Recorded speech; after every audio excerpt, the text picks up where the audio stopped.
ദൈവപരിപാലനയിൽ ചരിത്രത്തിന്റെ ഭാഗമാകുവാൻ ഭാഗ്യം സിദ്ധിച്ച മഹാസംഭവമായിരുന്നു 2019 സെപ്റ്റംബർ 1 കുറവിലങ്ങാട് നടന്ന നസ്രാണി മഹാസംഗമം. കേരളക്കരയെ തന്നെ അതിശയിപ്പിക്കുന്ന വിധത്തിൽ അതിമനോഹരമായും സംഘടിതമായും നടത്തപ്പെട്ട സംഗമത്തിൽ സ്റ്റേജിന്റെ മുൻനിരയിൽ സഭാ മേലധ്യക്ഷന്മാർക്കൊപ്പം മുൻ മുഖ്യമന്ത്രി ഉമ്മൻചാണ്ടി ഇടം നേടിയിരുന്നു. എത്രയും സന്തോഷവാനായും അഭിമാനപൂരിതനായും സമ്മേളനത്തിന്റെ വേദി സഭാധികാരികൾക്കൊപ്പം ഉമ്മൻചാണ്ടി പങ്കിട്ട നിമിഷങ്ങൾ ശില്പരൂപത്തിലേക്ക് പകർത്തപ്പെട്ടതാണ് ഇപ്പോൾ ശ്രദ്ധ നേടുന്നത്. 8 സഭാ മേലധികാരികൾക്കൊപ്പം മുൻനിരയിൽ ഇടം നേടിയ ഏക ആൺമായൻ ഉമ്മൻചാണ്ടിയാകാനുള്ള കാരണം അദ്ദേഹത്തിന്റെ മുൻ മുഖ്യമന്ത്രി സ്ഥാനമായിരുന്നില്ലെന്ന് ഷെക്കേന ന്യൂസിനോട് വ്യക്തമാക്കിയ ഫാദർ ജോസഫ് തടത്തിൽ അതിനുള്ള കാരണങ്ങൾ വിശദീകരിക്കുകയും ചെയ്തു. അതിൻ്റെ അകത്ത് സ്റ്റേജിലെ ഫ്രണ്ട് റോയിൽ ഉണ്ടായിരുന്ന ആളുകളെയൊക്കെ ഒന്ന് ചിത്രീകരിക്കണം എന്നുള്ള ചിന്ത ഉരുത്തിരിഞ്ഞപ്പോൾ വൈദിക മേലധ്യക്ഷന്മാർ, പ്രത്യേകിച്ച് സഭയുടെ പരമാധ്യക്ഷന്മാരൊക്കെയാണ് പലരും.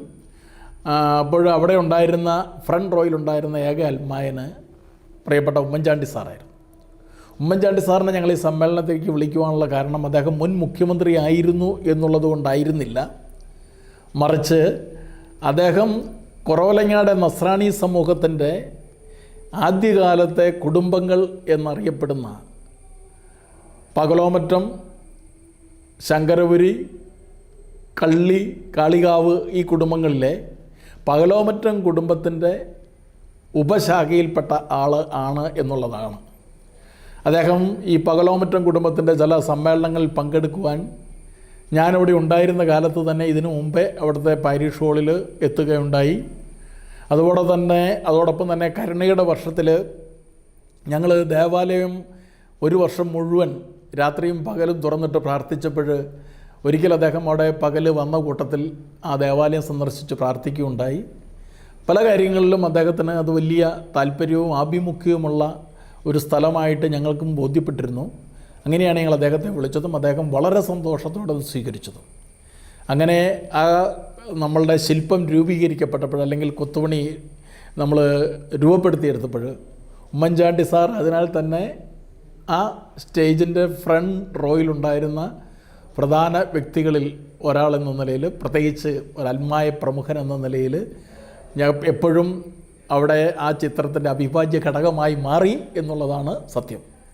അതിൽ തീർച്ചയായിട്ടും ഇന്ന് ഈ കേരളവും അല്ല ലോകം മുഴുവൻ ആദരവോടെ കാണുന്ന അദ്ദേഹത്തെപ്പറ്റി ചിന്തിക്കുമ്പോൾ നമുക്കെല്ലാവർക്കും വലിയ അഭിമാനമാണ്, സന്തോഷമാണ്. അത് നന്ദിയോടെ സ്നേഹത്തോടെ ഞങ്ങളെല്ലാവരും ഓർക്കും.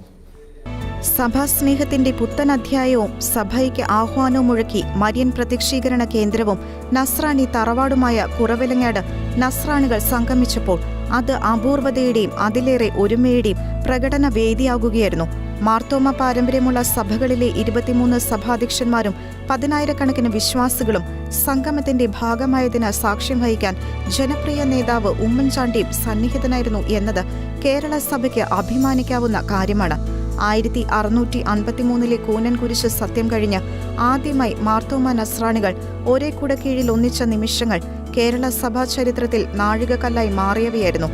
ഉണരാം, ഒരുമിക്കാം ഉറവിടത്തിൽ എന്ന ആഹ്വാനത്തോടെ നടത്തപ്പെട്ട സംഗമം അവിസ്മരണീയ ഓർമ്മകളായി ശേഷിക്കുമ്പോൾ അതിന്റെ സ്മരണയ്ക്കായി തീർത്ത ശില്പത്തിൽ അന്തരിച്ച മുൻ മുഖ്യമന്ത്രി ഉമ്മൻചാണ്ടിയുടെ ക്രൈസ്തവ ദർശനങ്ങളും ഒളിമങ്ങാതെ പ്രതിഫലിക്കുകയാണ്.